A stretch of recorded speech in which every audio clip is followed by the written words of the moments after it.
We're here. Well, Tony, thanks for coming. My pleasure. Thank you for having me. This is just a chat, like it's not like it feels weird to talk to the camera sometimes, but it's just.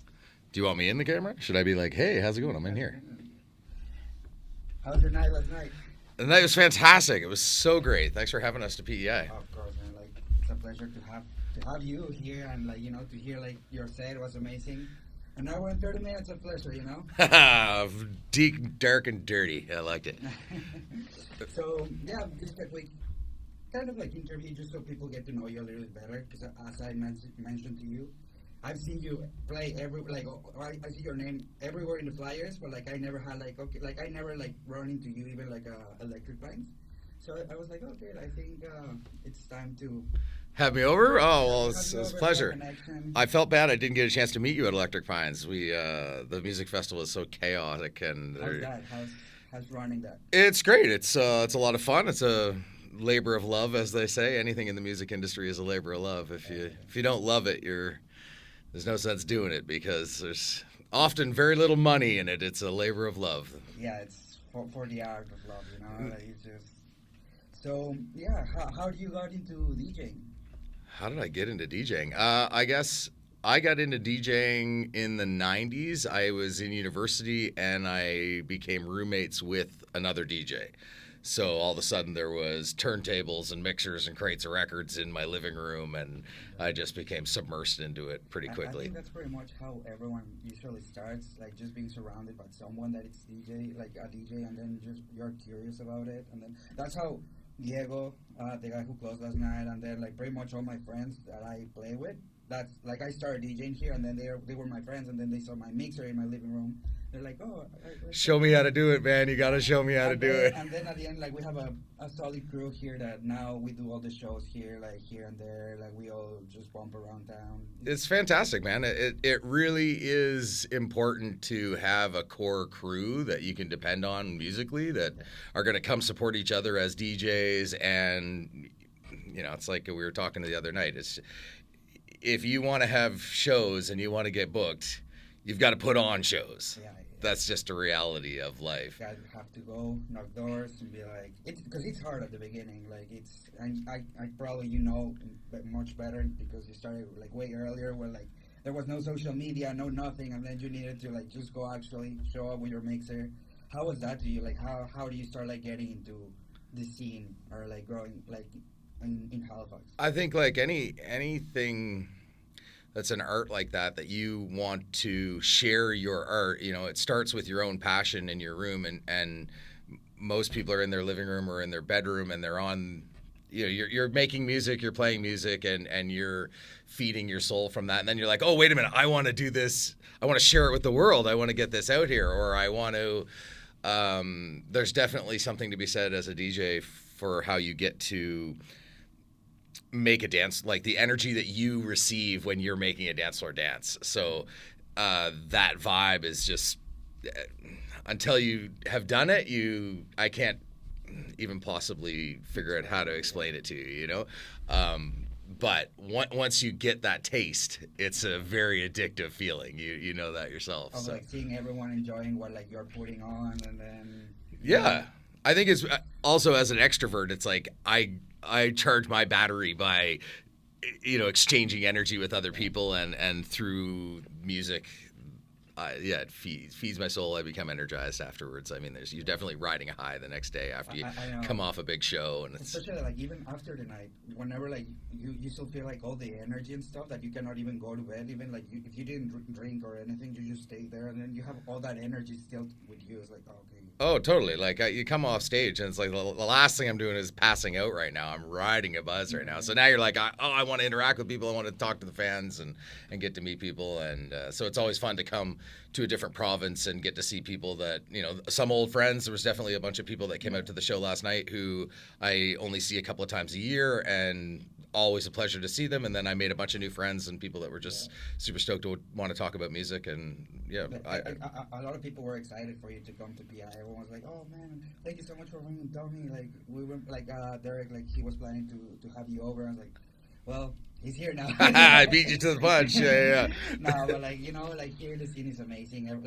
Did you notice a big difference? I don't know how it was before COVID here because I was not here. Yeah, I was But, trying to think. The last time I played in PEI was probably, God, 6 or 7 years ago now. So it's, yeah, the scene was definitely a scene. It was always a scene here. It's small. It's like any of the small town communities where, you know, the people that are really interested in underground music and are going to go seek out shows that aren't the top 40 bar that you go to when you're 19 years old and just go get wasted, and you want something a little bit better than that. So it's cool that you've developed a real community here. There was definitely a feel of that, you know, with very little advertising. All of a sudden there's 100 people packed in a room that are all stoked to see what you and your friends are doing, and they're coming to support you. And so that's awesome. Congratulations. You guys are doing a really great thing. For the love, you know, like it's just building the community, like having a room to be with a lot of people that have the same interests, like no bad intentions. Everyone's just there for the music, just dancing. Because you go to some bars and a lot of people just go there for the girls or for the drinks or for, you know, like different things that doesn't really relate to music. So having that community where like everyone's just like house music, okay, I want to listen to that. Well, and so important to have venues who are willing to support the artists who want to put out that underground music and then provide a place for people to come dance safely. And you know, it's it's great. You guys got a good thing going here. We had so much fun last night. I can't even thank you enough. It really was a great show. It's a pleasure to have you here, you know. And like you said, all technical difficulties aside, and you know, guys. I sat in the power cord and turned off in the middle of his set. That was great. All of a sudden, we're like mid-mix, everything's flying, and blackness. Like, what just happened? No, that's okay. Javier just kicked out the power cord for every bit. But it was a drink. Everyone went so well. Everyone was like, yeah, let's go. Let's power back up and start that track again. All good. So, right, like, you've been playing for what, like 25 years over, like, around there? Yeah, time keeps flying, man. How would you, describe the change of the scene years, but, like, 4 decades at this point, you know, 90s, 2000?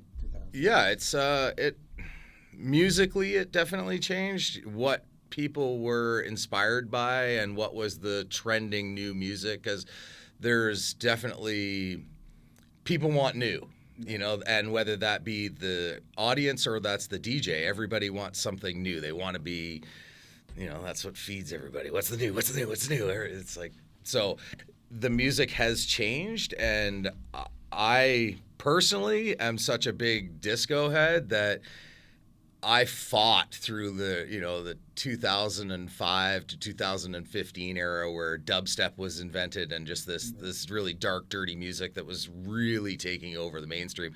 And so we, as a house music collective in Halifax, worked really hard putting on shows to try to maintain disco and keep that vibe alive of like, I don't want to listen to angry music, I want to listen to happy, uplifting music with positive vocals that spreads love. And I think that for 25 years, I've maintained that. And as much as my style of music has changed, and like last night, I definitely played a lot more dirty bassline tech house, but I still smatter it with disco vocals that you know. And that sort of has become my sort of sound, I guess. It is that blend of sort of sassy tech house bass lines with recognizable classic vocals, you know, house music vocals and disco vocals and stuff. It personally, I'm driven by vocal music, so I come from here on the East Coast where I have noticed over the years that especially here on the East Coast of Canada, people like to sing along on the dance floor. Yeah. So they like to have familiarity to the music and want to relate to it. So if you're playing songs that's like a brand new track and it's, you know, it's just empty drums and bass line, it's great, but you just don't get the same reaction out of you do of a crowd to a song that they know the vocal to. Exactly. So it hits the nostalgic side of the brain, you know, like if you put like last night you put a remix of The Doors. Great song, great track. I can't remember what song of The Doors was it, but like everyone was singing along and like, oh, that's The Doors, yeah. And my girlfriend was like, yeah, that's an amazing song. Totally. And yeah, So yeah, that's great. So right now, so you were telling me that like all the tracks. That's the beauty about underground music is that people want new, but like the more you dig into like you all the tracks that you played last night, pretty much all were like you said 2017 around that. Well, I said that a lot of it was brand new music or new in the last year, but there was a lot of. I probably played 6 or 7 tracks that were all from 2017 to 2000 and maybe 15 to 17, and I recently got a new to me truck, which is an older truck, and it only has a CD player in it. Yeah. So I can't just stream stuff off my phone. So all of a sudden I'm like, well, what am I doing? I don't want to listen to Top 40 radio. So I went digging into a box. I found an old crate of a CD binder that was mine from that era. And I've just every day on my way to work, I've been listening to old music. And so it was just reinvigorating that, like, oh, that track is so good. And so I went and found the digital versions of it, and I've just been like adding them to folders, being like, oh, that's okay, I got to bring that back, I got to play that again. Yeah. And that kind of music tends to be timeless. Okay, exactly. And so even now I'm seeing, I go brand new music shopping, and I tend to end up gravitating towards tracks that are a new tech house remix of an older song that I already relate to it. The song already has my heart. Yeah. Now it's the bigger, dirtier bass line version. Okay, I'm gonna go buy that. I'll play that next time. All the new songs are all the samples from the 90s, 80s. So it's just all the new songs are just samples from that, So it's interesting just to see how the music is developing in new ways, but it's still being in old sounds. Bringing back the old sounds, yeah. Totally. What's your inspiration to create a set and like all your music background? What music background? I mean, I definitely was through grade school was musically trained. As a kid, I took piano lessons, and I was a jazz drummer for 15 years, all through the school programs. Luckily here in Canada, we have fantastic music programs in the school systems that I grew up in, and my grade 9 jazz band won nationals. We were traveling all over the world playing music, so that had happened to me at a young age. And then by the time I was in university, I was playing drums with big bands, and I just wasn't enjoying the people that I was hanging out with. And all of a sudden, my core friend group and sort of raving had just sort of we just sort of was coming into fruition. So there was like, we were lived out in rural towns, and then we were driving into the cities to go to these huge rave parties where there was 2,000 people in a warehouse and partying on a Saturday night. Oh, absolutely. And the inspiration of that was like, I want to do this. I want to be part of this. And so once I moved in with Mike, who had turntables, and there was all of a sudden there was records around, and then the addiction happened. And once you're hooked, and you're just spending every damn penny you can come up with on vinyl. Yeah, totally. Yeah, I still have all of my vinyl. I never sold it. I probably have over 5,000 pieces in my collection, but I don't have a studio, so it sits in storage somewhere. And okay, so it's just sitting there, just waiting for the right moment. Well, I have wonderful dreams of building a giant studio someday, but like the rest of us, we have to go to work every day to try to make money to pay your mortgage off and keep your belly full of yummy food. Yummy food. Yeah, no, but so that's your. Did you ever try to do for music production? With your musical background? I have tried. I have made a few tracks with friends who were audio engineers, and I've come in as sort of a backseat driver to the computer, being like, I got this samples concept. I really want to make this song. I wanted to do this, and but personally, sitting at Ableton, it's just like a downhill learning curve, and I'm not a computer person. Yeah. So for me to sit for hours at a cubicle staring at a screen doesn't work for me. I have a really hard time, and I get really frustrated. So I kind of gave up on it a long time ago. But at the same time, I'm also recently starting to be like, oh God, I really need to start producing music, because I have ideas in my head about songs that I want to play, but I can't figure out how to get the idea to my head to show up coming out of the computer at the other end to sound like what's in my mind. So I feel you. Me too. I'm not a person that likes to be sitting the computer, and especially whenever you open Ableton, you're like, what the fuck is this? Like, you don't even know what, like, anything, everything. But like, what I did, I'm not a really good person. Like, I'm not a really good student if I have to look at videos and try to learn from that. I need to be with someone that knows how to do it, and then be like one-on-one, right? So that's what I've been doing. I've been taking classes with one-on-one with producers that from Mexico, like that they are really, really good. Like that they are doing their thing. They are going to Argentina, Berlin, just to play. So like, that's helping me a lot. Of like, if I have a stupid question, I can just ask him, and he's gonna answer me right away. And he's like, "Oh no, it's just this." And then there's no such thing as stupid questions, exactly, man. It's right? There's stupid answers, but there's there's no such thing as a stupid question. So lifelong learning and knowledge, I'm all about it. I just, I have a full-time career that's not music, so music for me has become a hobby, a passion that still keeps me young and keeps me doing what I want. Like you organize electric bands, right? I don't organize it. No, I work for the festival as the programming director. So my job is I help suggest acts to book. I help go through the local submissions and figure out who we should book, but that's a team of people that are making those decisions. I'm just a cog in a wheel, and then at the end of the day, once all the acts are booked, it is my job to organize it.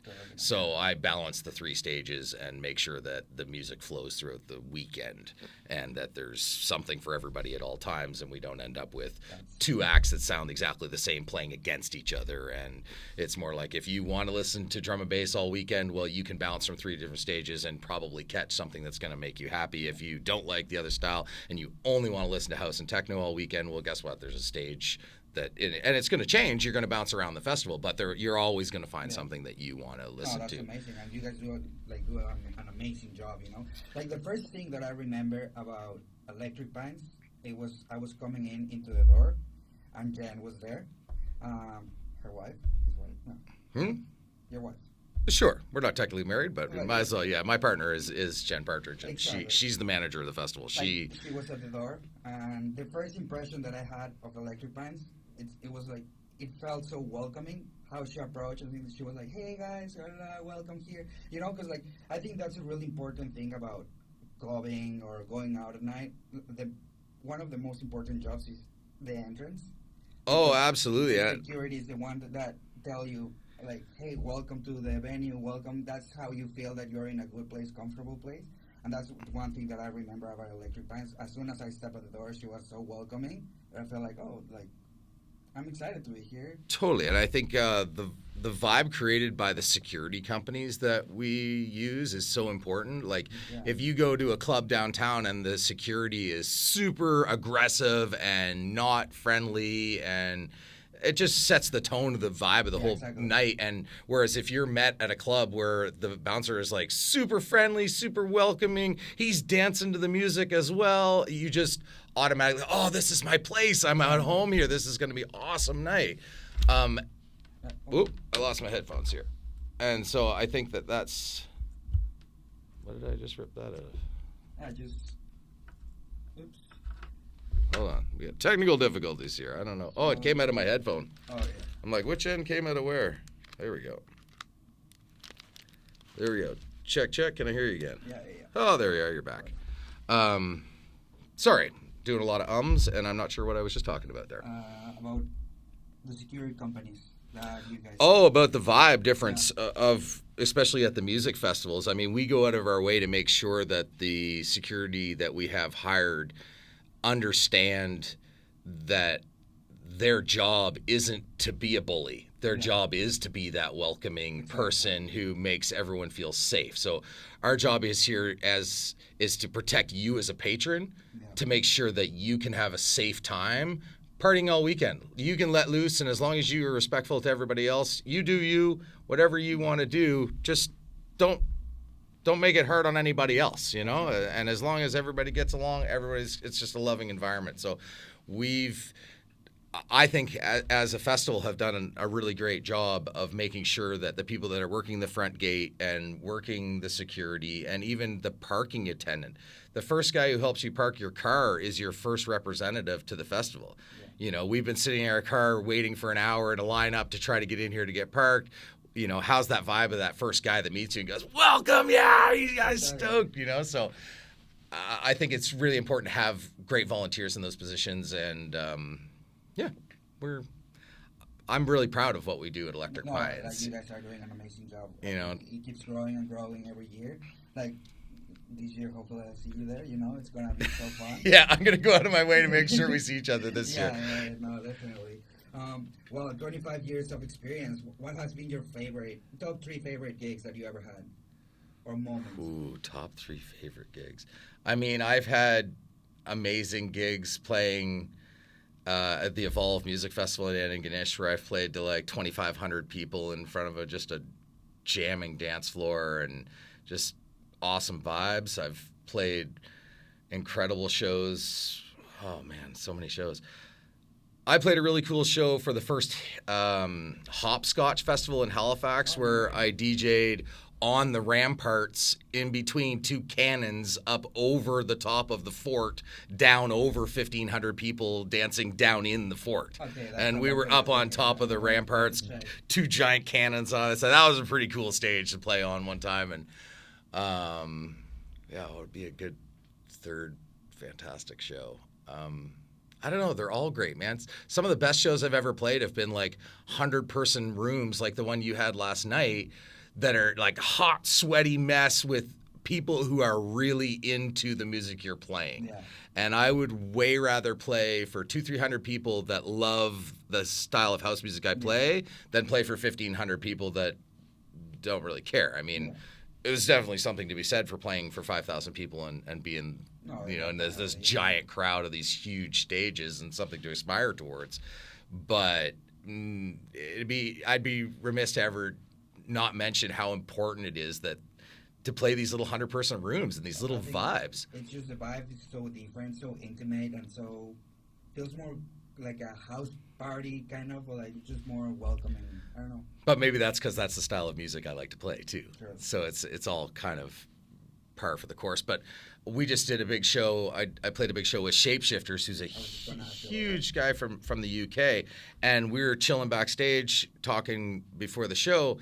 And he was saying that his production company out of the UK, and they only do 300-person minimum parties. Like, they don't do anything bigger than that because he's just, at this stage of his life, pumped on promoting these little intimate vibes. Yeah.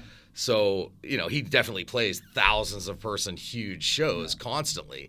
But when he promotes his own show, they're these little intimate and interactive things. So there's definitely, we need to keep it up. And it's like you were talking about, if I had any advice for young DJs and producers who are up and coming. And I see so many guys online whining and complaining that they're not getting booked, and I spend all this effort in my bedroom and I think I'm the greatest DJ in the world, but nobody will book me. It's like, nobody cares. So if you want, that's the reality of it. I mean, you're in your own bubble of your own existence. So if you want to share your music, you got to go out and pound on doors, knock on clubs, find little restaurants that are like, hey, would you guys mind staying open past your food serving hour? Do you want to sell some booze? Can I bring in some speakers and my DJ equipment? And I've got 50 friends that want to come have a place to party, and we'll buy booze. And they'll be like, yeah, sure, let's do it. And you try that and get your name out there, get shows, start putting on shows, because no one's going to do it for you. If you want to be passionate about music, you have to get off of your couch, leave your living room, and go put on shows. So, yeah, that's the best thing, you know. Go knock doors, and maybe they're gonna say no 10 places, but like there's gonna be a place that's gonna say yes, and then that's your door to enter to the scene. And yeah, and even if they only let you do it, you know, for 3 times, well, do it for 3 times, and then when they're like, it's not working out for us, it's not making money, and we're not into it. Okay, fine, go start knocking on other doors. Find someone else who wants to let you play music in their place. If you find patios, find places that don't normally have music that are like, hey, I have music and I want to come set up. Would your business be interested in me doing it? I mean, I've seen guys that did shows at like kids play stuff. And it's like, oh, then, well, we're just going to play music. Well, that's fine. I'm going to get paid to DJ, which is what I love to do. Yeah. And I'm going to go, whatever. Like, I don't know how to, just don't be lazy.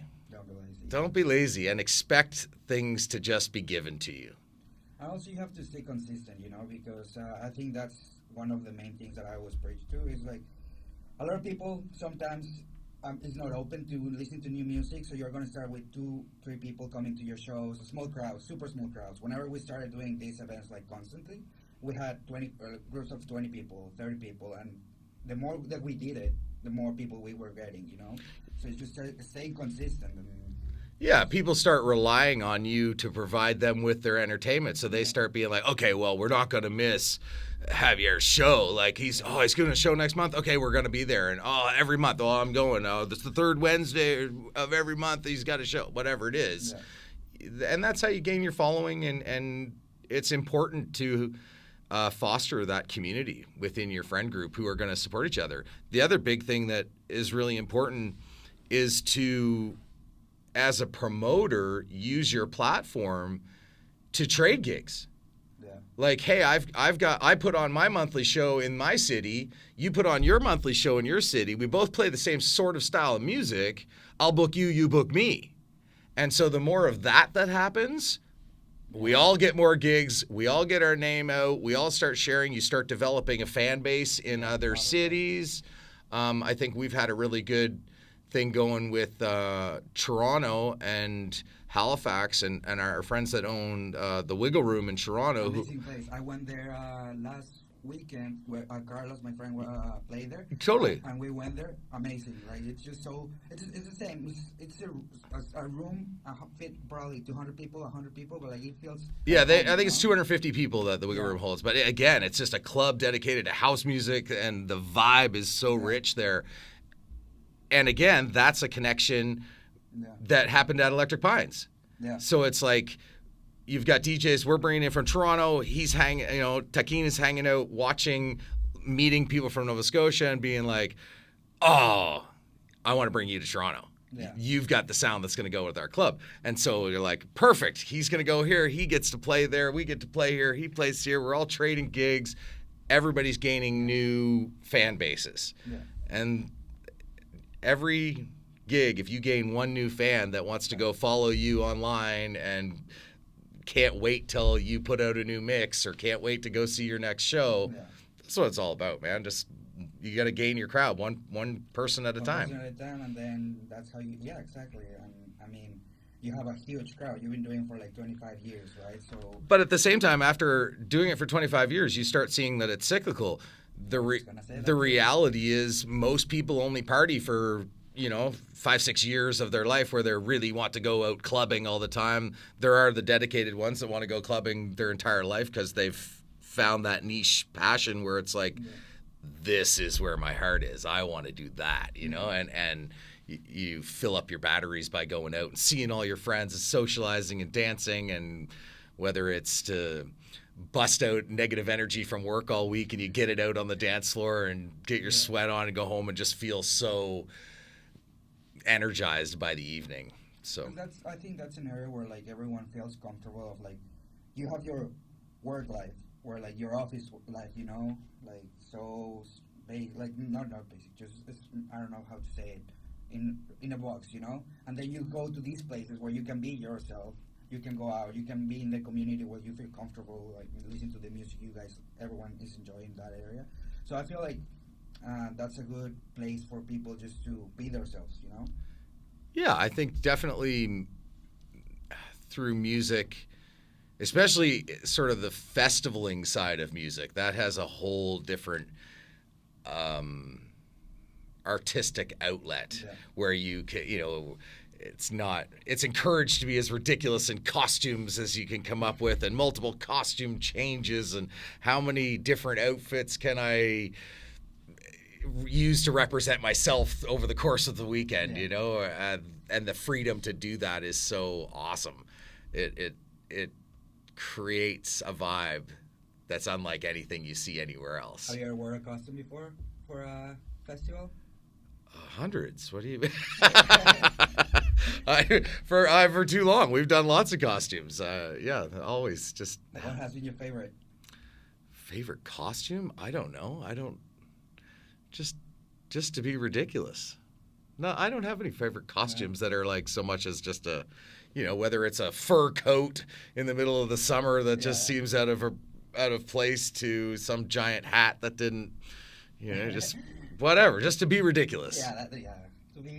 To have fun, Exactly. It's like you left all your worries behind and are just here to be in the moment as ridiculous as you could be. And life is about laughing and how, being with your friends. So if dancing and laughing, and I don't need anything more than that, other than I need to go to work to make money, because as much as I've been in this industry for this long, I learned a long time ago that if you want to make a living at it, this is only my personal experience. I'm sure there are lots of people out there who I know are making a living at being producers and traveling DJs, and once you get to that point. But for me, I didn't want to do that. I've done summers in my early years where I was like, okay, I'm going to try to make a living as a DJ. So you take on every wedding gig you can get. You take on every bar show you can get. You do top 40 shows. You do Requesta Fiestas. You play whatever. I'm trying to make a living. So how do I make my $1,000 a week doing this DJ? If I got to do that 3 gigs, and it took the passion out of it. Yeah. When it becomes, when you start stressing about where your rent's going to come from, and the fact that you haven't made enough money to pay your bills, that's a stressful way to live, paycheck to paycheck like that. And so unfortunately, the world has gone that way, and I'm so fortunate that I have a good career where I make a decent living. So I'm able to spend so much of my spare time putting it towards my passion, which has become music. And so I found that balance where I don't want to try to make a living off of music, because it ruined it for me. I wasn't having any fun. Yeah. I spent a whole, weddings or something that are booked 2 years in advance. You'll have all of a sudden, okay, well, 2026, every friggin' weekend is booked right now, solid for wedding. Well, that's great. I'm going to make a couple of grand every weekend. I'm going to make $8,000 next month. Oh, awesome. But I can't go camping with any of my friends. I can't do anything spontaneous. I can't go, oh my goodness, that wicked band I want to go see is playing Saturday night. Well, too bad. I've got a wedding I got to go book at some golf course that was booked 2 years ago. So,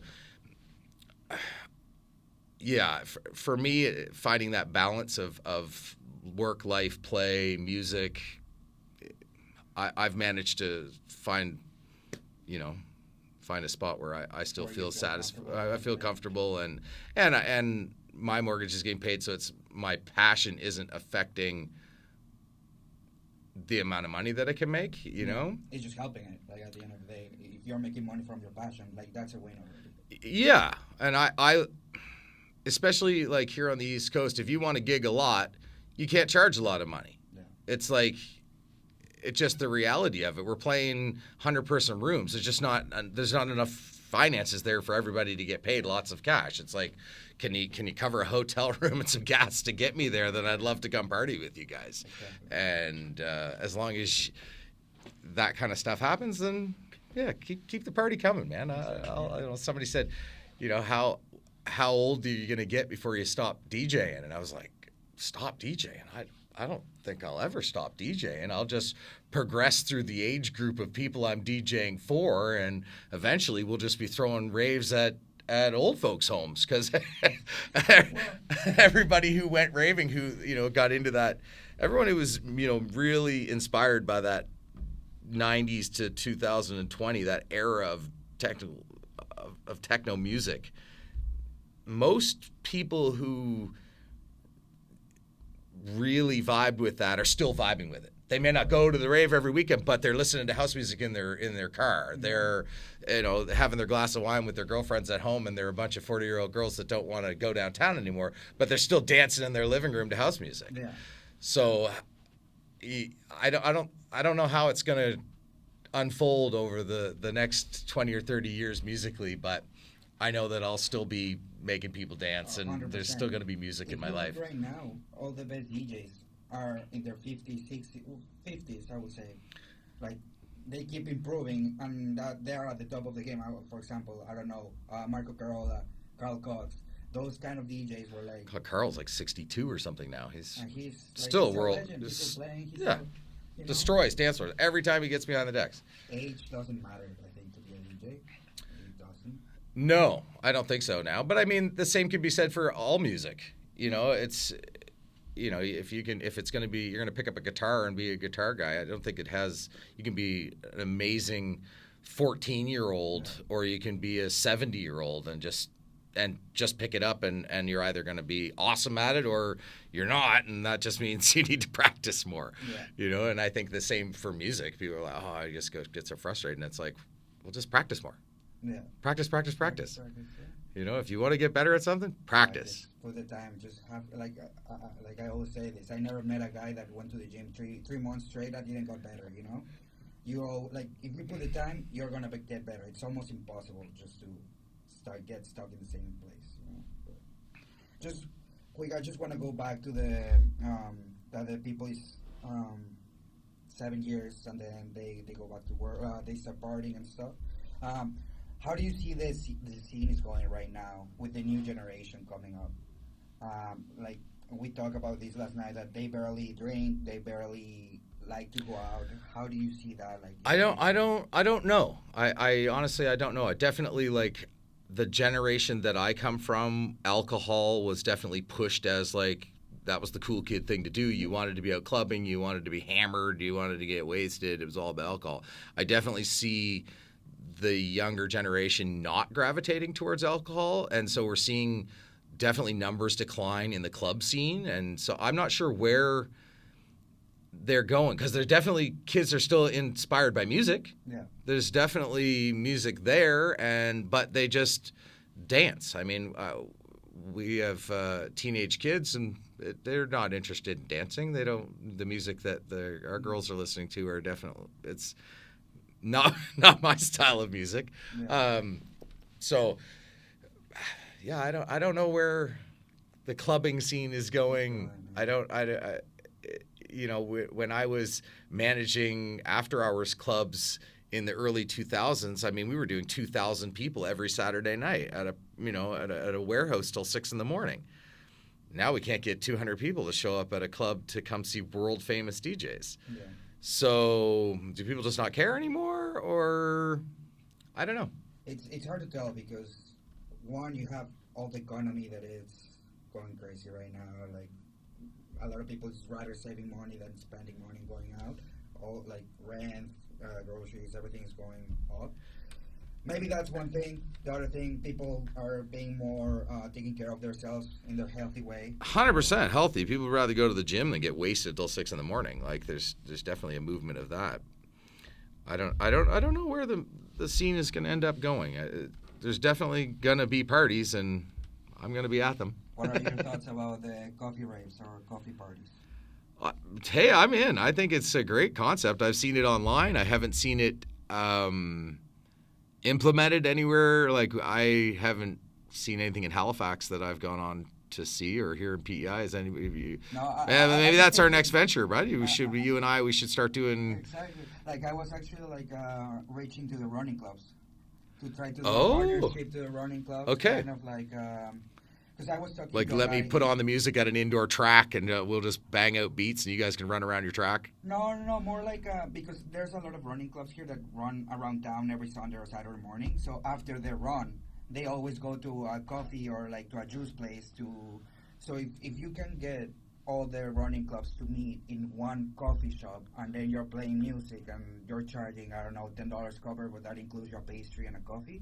Oh, okay, gotcha. So, I mean, that's a good idea. Maybe. Mm-hmm. Running clubs. that's a starting point. A running club. Fair enough. And more advertisement for the people that likes to wake up early. Well, and there's definitely, I love the idea of the sober party. I mean, I quit drinking years ago, so I still love to go out clubbing for the sake of going dancing and the social interaction with people. I don't need to get wasted to do it. Some people definitely have social anxiety where they feel like they need to get wasted to even leave their house. Or, once I have a couple of drinks, I'll be way better. So I don't know. I don't know what the answers are. I think that definitely sober parties are where it's at. I remember last summer somebody started talking to me. They were going to put on a sober music festival. And I was like, sober music festival? How's that work? And they were like, it's just going to be no debauchery and no drugs and no alcohol. And they were like, but weed's going to be okay. And I was like, well, but what about the people that don't smoke weed that consider weed to be an intoxicant? So even though you consider it medicine, they're like, oh, well, wait a minute. I was like, if you're going to do a sobriety, it kind of has to be 100% sober. And they're like, whoa, well, wait a minute. I don't know if I want to do that. So all of a sudden their concept kind of went out the window. I was like, I don't know. Like a barbecue with yeah, it's like, I don't know about 3 days in a row of it, but, could we put on events where, it's almost like you're putting on a Zumba class, but it's more our house music versus something else. There's definitely markets that need to be tapped into. Yeah. I have a friend of mine in Halifax, and he's got a DJ gig, and he's playing at, what is it, like Palladium, which are like one of these big indoor playground places. Yeah. And now I haven't been to visit, but I'm not sure what type of music he's playing. But hey, he's got a paid gig where he's showing up to DJ these things, and something has been going on there. Something's going on. And like I said, if you can get somebody else to pay you money to express your hobby and your passion, then you're winning.